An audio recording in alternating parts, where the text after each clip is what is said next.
annaga waxaan nahay odayaalka dhaqanka ee reer Jubbaland ama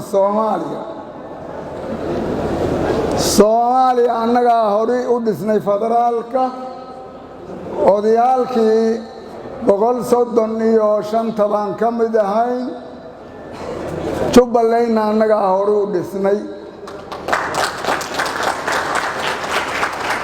ilaahay baa mahad iskale lambarkii labaad oo Jubbaland maanta dhismadeedii inaan u taagannahay oo boqolkiiba 80 ama 90 aan marayna mahadaas ilaahay baa iskale waxaan filahayaa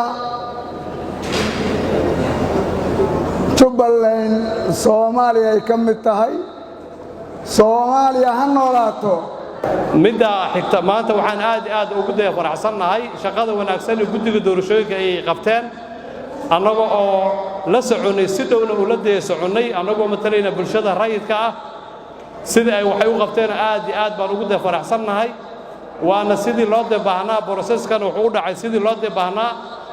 si heer sare ah oo professional ah yay wax u qabteen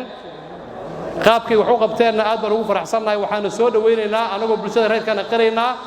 in selectionka iyo sida wax loo qabtay oo sax u ahaa sidii loogu talagalay ahay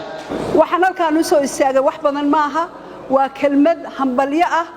shaqadii wanaagsanayd oo guddigu ay qabteen oo aad u dhib badnayd oo muddo kala saarid iyo kala xulid iyo isu raadin ahayd oo runtii maanta guusheedii la joogo xildhibaanadii lagu dhaariyay waxaan leeyahay hambalyo guddiga hambalyo Jubbaland hambalyo xildhibaanada la dhaariyay waxa inta ay raacaya anigoo ah baarlamaanka federaalka in meeshaan ay ahayd meeshiina lagu soo saaray markaan raadinaynay baarlamaanka oo iyadoo sidaan ka buuq badan oo 3,000 oo erga ah ay soo xulahayaan xildhibaanada baarlamaanka federaalka ee Jubbaland haddana si habsami ah uga dhacday tii mid lamida oo baarlamaanka Jubbaland inay maanta meeshan ka dhacday waa farxad weyn waa wax lagu maxay ahaydee manoodo ما شاء الله تبارك الله أنا وكيل كاه قدوميها أقل كسرة عبد حاج عبد الله كنا هلا يا أفكيسة وحن إذا كوهم بليين ينا حلبان ذا دولة قبلات كجبلان حلبان ذي لبعض أو لقود دورتي هل كان مركور وحن هاد علينا يا جوديجا